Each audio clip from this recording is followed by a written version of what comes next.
Welcome to Coming Distractions. I'm your host, Jay. I'm here with my co-host, Micah. Hey. Okay, guys, we're back. We're going to sit down and talk about the new Netflix original series, Friends from College. We're good people. This party's going to be all... Oh, God, my God. Oh, sir. We are such bad people. Such bad people. Do you want to have a child? I don't know. The type of person that has to have meaning in their life. Ugh. There's two things that matter in this world, nipples and butts, and he's got all three.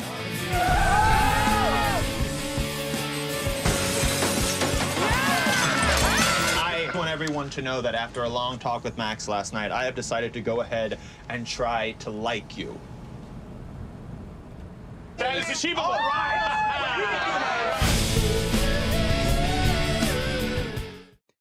Okay, so Mike and I blazed through the 10 episodes of the first season. They're about a half hour apiece. So Friends from College is a series created by Nicholas Stoller and Francesca Del Banco. Basically follows a number of friends. Was it 7 of them? Yeah. 7 friends who all went to college at Harvard. And now some 20 odd years later, they're in their early 40s. And they all have sort of these interlocking relationships and them sort of dealing with that, all taking place in New York City. What did you think of this series? The series is frustratingly good. I say that because everyone does a very good job and everyone's really funny. Even I wouldn't even say he's the weakest, but Keegan-Michael Key's shtick is just very much Keegan-Michael Key. Yeah, and he doesn't go to it all the time, but Right. when he does, it's really obvious. It's really like, I'm Keegan-Michael Key, right? Yeah. Like, all right, I get it, but it's not bad for what the character is. It's just Keegan-Michael Key in that role, right? Right. Everyone else, I kind of get lost in their character. And everyone does a very good job. Everybody's very funny in it. I'd agree. The problem with me is that I don't really like the characters. No, they're all despicable in my eyes. yeah. They all have a series of issues, like a series of personal issues. They really do. Yeah. Keegan-Michael Key is he's this guy who you see him. First shot you see of him, you see him making out with one of the friends, right? And as you find out that they are both cheating on their spouses, and Keegan-Michael Key's spouse is one of the core friends. Like it's so, and that's my own personal hang up, right? Whatever. Right, I get of course. that.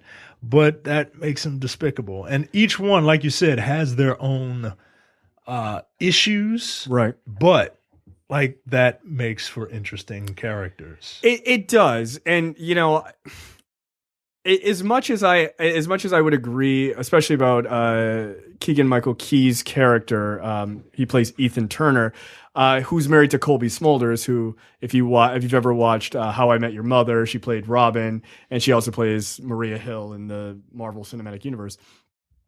I would watch the two of them in a show all by themselves. Yeah. Their interaction is so good and it feels so genuine.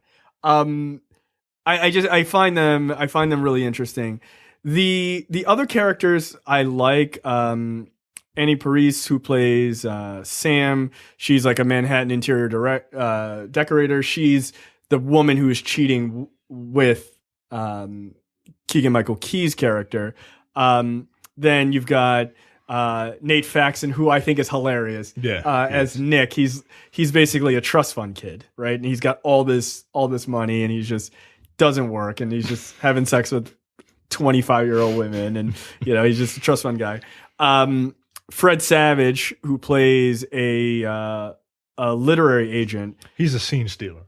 He really is in this series. Who knew? Like Right. Fred Savage, Right. all these years later, like that dude can come on screen and He's really still got it, man. He still got it. I really like him on the show. Yeah, I think he he's was great. He was probably my favorite character. He's the one that I empathized with He was the one who stole every scene he was in. I really dug that character, man. I really did. Even with his issues, right? Like even with his faults. And his fault isn't that bad. Right. It's not that bad. And then you've got Jae Suh Park, who plays Mariana, who is this hippie yoga instructor / artist. Now, keep in mind, all of them went to Harvard together, right? So I like that aspect of it, that even though they all went to Harvard, you've got a writer, a hedge fund lawyer, an interior designer, a book agent, a trust fund guy, and like an artist. Yeah. So they didn't all go into like, oh, they're all, they're all financial, business. Right? Like boring business people, right? So that's kind of an interesting perspective. The other part of this, and I think it appeals to us because we're in our late 30s, which is really horrible to say out loud. But the show is directly designed for people of our age, right? It's that weird adolescence between your 20s and like the time to grow up of your 40s, right? Like in your 30s, especially like your mid 30s, a lot of people find the need to be like, I don't ever want to let go of my youth. I want to live forever. I want to be young forever. And you're just like, all right, calm down. Just calm down. It's time to move into that old sunset of your 40s right. and just relax a little bit, right? And you settle down and things don't bother you as much and things like that. Right. And so they have a lot of these type of moments. Like one of the things for me that I thought was really important is Keegan-Michael Key's character and Cobie Smulders' character are thinking about having kids. Yeah. And they've been trying to have kids, and they have to end up going through IVF, which is in vitro fertilization, if you don't know. And their entire situation is really interesting. One, my wife and I went through IVF, right? So like we know exactly what that's like. And to the show's credit, they nailed it. Like exactly the things that you go through, like the bruising because of the needles and like the trigger shot that you have to give, and like it has to be at this exact time, and like all of that shit is absolutely true. Wow. It even down weirdly to like the doctor that we had also was like a robot in a way, because they do, and they like try to joke with you, but they're terrible at it because they're just robots. So like there are aspects like that, and there's aspects of like the cheating part, which is not my personal experience, but like those kind of aspects are so adult, but also so juvenile in a lot of ways. Yeah. So I don't know. I thought the show was really good. I look forward to a second season. The ending, which I won't spoil for you. What did you think of the end scenario? I thought it was funny. I thought it was very, wacky, which is kind of where I expected the show to go earlier. Yeah. Like all these moments, everything leads up to this one event, and everything that can go wrong throughout, through the events leading up to and including the event happen. Right. And it was, look, I enjoyed the series. I'm looking forward to a season 2. Apparently we are in the minority. Really? Yeah, people don't like this series according to Rotten Tomatoes. Wow, that is surprising. It's because people don't like the characters. Yeah, see, I get that. Right, I get it too. I can't stand these people. Like I would not. I'm like Fred Savage's partners.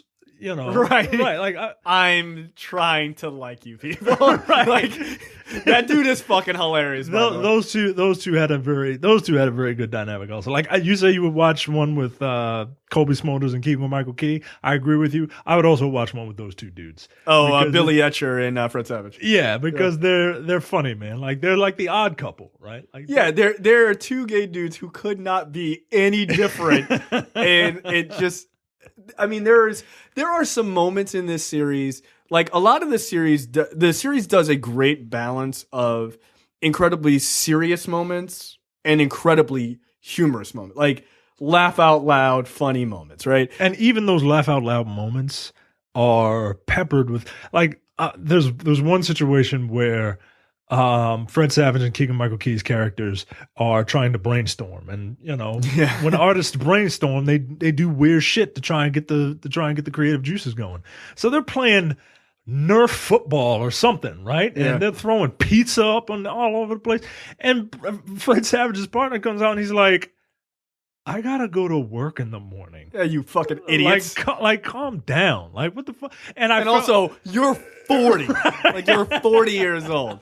Yeah, because they get high. Right. Yeah, they're like, oh, they start just taking like Adderall and like they just like, and of course because they're almost 40 years old, like they don't do drugs. They don't do drugs like, hey, let's like smoke weed and hang out. No, they're like, we need to do Adderall so we can think more. And like, it's like these are like classic moments as you're getting older. Not that I've done Adderall, by the way, but there is just some really hilarious moments. Like there are little small things where they're at a wedding, like a mutual wedding, which I thought that episode was hilarious. Oh, yeah. And Fred Savage gives this fucking great speech. He is just like riffing and he's just totally nailing it because you think he's going to bomb like the whole time.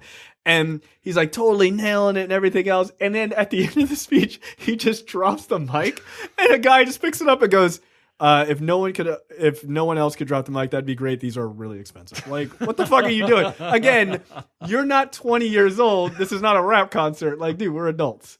Like, there's just some great moments. I thought them, like the issues with IVF and then them going and getting drunk. And going to this party to sort of distract themselves from this bad news that they got. Yeah. Which is funny because again, my wife and I went through this and we did a very similar thing. We didn't go on a like wine trip to Long Island and get disgustingly terrible wine, but like we literally spent, this is not bullshit. Like I am 100% serious about this. We spent in 1 month, we spent over $1,000 on like fancy dinners. Yeah. Cause we would just go out on like a Tuesday night because we were depressed. And like, so you watching it, you understand, right? Like you get that. Like we almost bought, this is another stupid thing. We almost bought a Porsche the next day out. We should just buy a Porsche. And then we woke up the next day. We're like, what are we doing? No, don't do that. Yeah. We had one car at the time. We were sharing a car. We were going to replace that car instead of buying second car. Instead of buying a second car. No, we were going to replace that car and buy one Porsche that you can't carry anything in. Yeah, but like those are sort of the comedies of life that this show deals with. But I think they nail it, man. I think they nail it because it's I know a lot of people like this, man. Like they go through whatever, they're having some sort of like third life crisis, I guess. Yeah, and like you said, they want to hang on to their youth, right? And look, I'm not saying you can't like have fun. And no, all of that, course, but just know your limits, man. Like.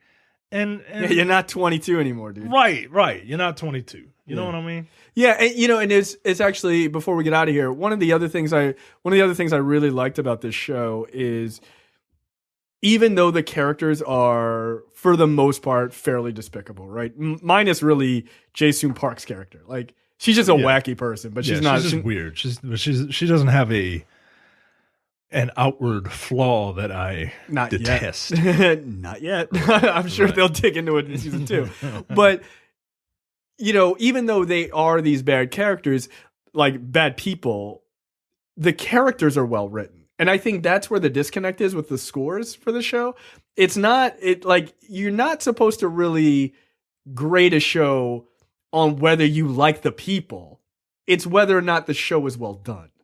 Well, I guess it's your drummers, right? So you grade it however you want, but it's I would hope that people would understand that these types of people are who these types of people are, and they're not far-fetched characters either, right? They're not meant to be liked, so to speak. No, I mean literally at one point, one character asks the other character, "Are we good people?"